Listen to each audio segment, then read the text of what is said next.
Welcome back to Skyrim modding coverage. This time around, in the interest of saving your time, we're going to be checking out some of the best mods that you can add in 2024 and spend about 30 seconds per mod out of 25 total.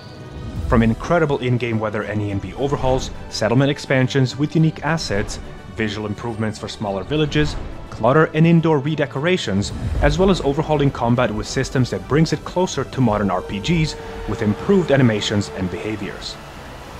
Let's dive in.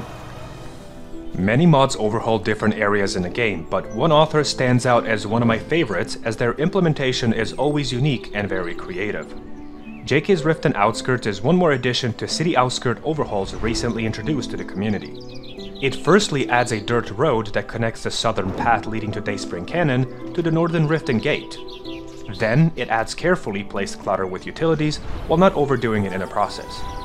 And with the help of the Patching Council, ensures that Rift and Outskirts supports your favorite mods that edits this entire area. It also paves the road to Merryfair Farm and lightly overhauls it, bringing more life to it in the process.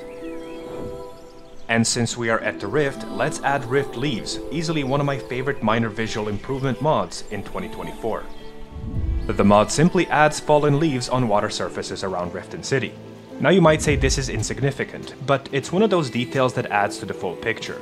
Combined with water reflections, parallax meshes, dynamic cube maps, and supported by an incredible E&B preset, create some gorgeous visuals. The best part is that these leaves are not just plastered on top of the surface, but rather flow with the water itself and drastically improve the Riften Canal. Next in our line of settlement overhauls, we got Redbag's Half Moon Mill. I'm not sure how this mod went under my radar, but since I discovered it, it found its permanent place in my mod list. This light overhaul changes this area by adding new assets for a water mill, a homestead, and a little path connecting the two. And once again, Patching Council ensures that you can use this mod alongside popular creations like Northern Roads, Luxvia, and many others. Now, if you're wondering where these amazing assets come from and whether you can use them for other smaller villages, you'd be happy to hear that they're created by the author that made underrated Redbag's Falkreath. This mod overhauls Falkreath as you know it by introducing custom-made assets and using them to completely redesign its layout, turning a minor settlement into a medium-sized hamlet. It adds 2 new residential houses for NPCs, walls up the entire village with 2 guard towers and gates, and creates a separate area where Jarl of the Hold can be found, alongside his blacksmith and guard barracks supported by an additional watchtower. A staved church has been added to the graveyard area, and lastly, the mod adds an entire arena in which you can fight in, which we simply have to use to showcase some of my favorite combat animations in 2024. We'll start with Dragon's Dogma Greatsword animations. These animations are for MCO, they feel heavy but impactful, and come with your standard normal and power attacks. Their implementation, however, goes beyond simple normal attacks and power attacks, as it allows for the player to utilize additional movesets by unlocking certain two-handed skill tree perks, which adds a minor progression path to your two-handed playthrough.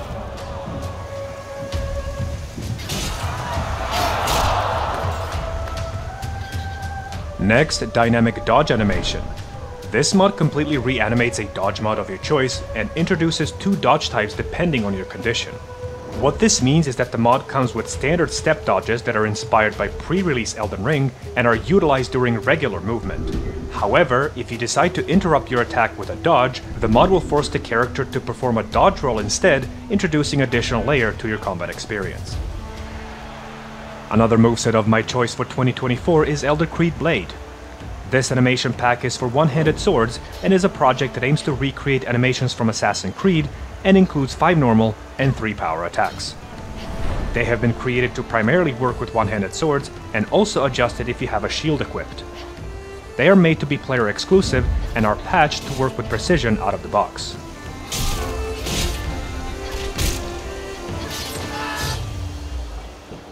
And for the first-person perspective fans out there, new contender has been released, Modern First-Person Animations.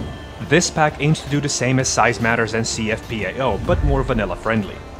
Animations are also weapon-specific, are more toned down, and are a perfect choice for those looking for weapon variety while retaining the vanilla feel. The mod covers one-handed weapons, two-handed weapons, animates dual wielding for swords and daggers, and my favorite of them all, it adds a really cool and unique crossbow animations. 2024 came without a shortage of some amazing magic spell additions, and we'll start with Dark Hierophant magic. Down there. I fear the dead have become restless. These Ghostlight themed spells are a set of very powerful and non-elemental spells that can bypass magic absorption. Summon One-Handed Ghostlight Blade, a powerful one-handed weapon that will take advantage of your currently installed moveset. Dual cast it to summon a two-handed blade and decimate your enemies with your attacks while ignoring their magic resistance. Or perhaps utilize Penance projectiles and quickly fire blades of searing light that deal damage to health, stamina, and magicka. The spell pack also comes with different auras, fanning and shielding, each protecting the caster in unique ways. One of my favorite spells is inhibition spells that restrain nearby hostiles while also doing damage over time to all of their resources. The spell pack allows the player to discharge a massive beam of volatile light that lasts for 3 seconds and pretty much obliterates all in its path. Combining multiple spells can create some cool synergies, as both utility and direct damage exists, and all supported by great visuals and effects. Holy Templar is another spell pack by the same author, but this time with a focus on offensive restoration spells.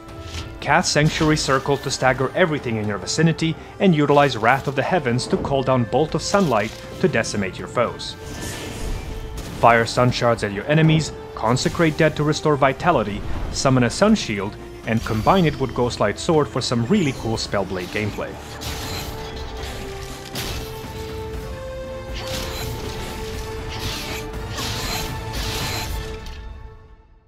As far as non-combat animations, we have gotten one of the coolest releases recently, dynamic looting and harvesting animations, and its implementation is what makes it special. Every time you perform gathering action, the player character will physically pick up harvestable items. Besides very nice looking animations, one of the best parts about the mod is that the items picked up will use meshes and textures that you, the user, have installed on your mod list. The mod achieves this by utilizing Open Animation Replacer that we covered in a previous video, and works pretty much for all harvestable items, from farming crops to regular plants around Skyrim, and different animations will play based on harvested plant or ingredients removed, making it one of the top tier Immersion mods of 2024 so far. Speaking of Immersion, we got Take a Nap mod, an addition by the author that creates mods that has you questioning whether it's a joke or an actual immersion entry. This mod simply allows the player to, well, take a nap on chairs, benches, and different bar stools. And of course, waking up from the said nap will cause you to have a back pain debuff that is cleverly supported by stretching animations. The mod utilizes Dynamic Activation Key, which allows you to cycle between 2 actions for a single object, helping you to quickly perform the command. However, if you're looking to sleep in places where you will not find yourself with sadly relatable back pain problems, we might as well do that in style and on unique and comfy looking beds. Ignoble Beds is a mod that adds a model replacer for noble and upper class beds with mostly 2K textures, a medium to high poly count, and also utilizing base object swapper to distribute them accordingly. As mentioned, only upper class locations will be covered, and the mod offers replacer models for single and double beds by providing only mesh replacers and saving you the plugin slot in the process. Additionally, the mod utilizes base object swapper to distribute different sheet colors throughout upper class, and also provides a really fancy looking bed for Jarls of Skyrim. These beds can also be distributed alongside BOS version of Snazzy Furniture and Clutter Overhaul, a mod that adds custom paintings with over 200 styles of wall arts, children's toys such as toy blocks and rocking horses, and custom noble chairs for nobility. The mod also distributes different alchemy and enchanting tables depending on their location, such as unique models for Dwemer Ruins and Vampire Dens. My favorite combat edition that I discovered in 2024 easily goes to Maxu blocking. This mod is fully behavioral and uses Nemesis Engine to add varied impact animations when blocking an incoming hit. As you can see in the footage, every blow comes with a very noticeable impact, and each successful block will cause the actor to recoil or even heavily withdraw depending on how forceful the attack was and how much stamina the actor has left at their disposal. With the support of Dynamic Block Hit mod, all recoil animations will be different depending on a weapon group. This means that your character will flinch and recoil one way when being struck by swords, and the other with a warhammer. Additionally, the mod separates block hit animations for normal and power attacks separately. And due to the way it's implemented, it's fully compatible with Valhalla combat. These two together drastically modernize third-person experience, and for me personally, strikes a decent balance between realism and fantasy combat. Without a doubt, the title for the best E&B preset in 2024 so far goes to Picta Realis. This particular preset is 4 years in the making, and it offers HDR and hybrid linear lighting for a more realistic and robust image. Ambient lighting is primarily made up of image-based lighting and skylighting, which ensures the lighting itself is as accurate as it gets, and with the help of Kitsune's E&B extender, offers enhanced per-weather editing.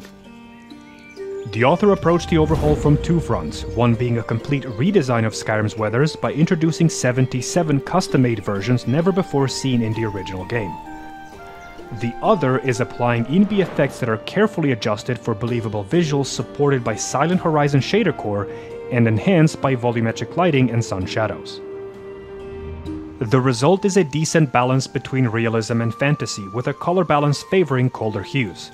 And with a bold usage of volumetric fog, this weather and E&B combo creates visuals that I would simply describe as mystical. A quick question for you guys, do you enjoy this rapid-fire mod showcase format? The downside is I can't be too descriptive when showcasing a mod, but on the other hand, it allows me to give a spotlight to a lot of them and provide you with as much info as possible in a very short time frame. Comment down below.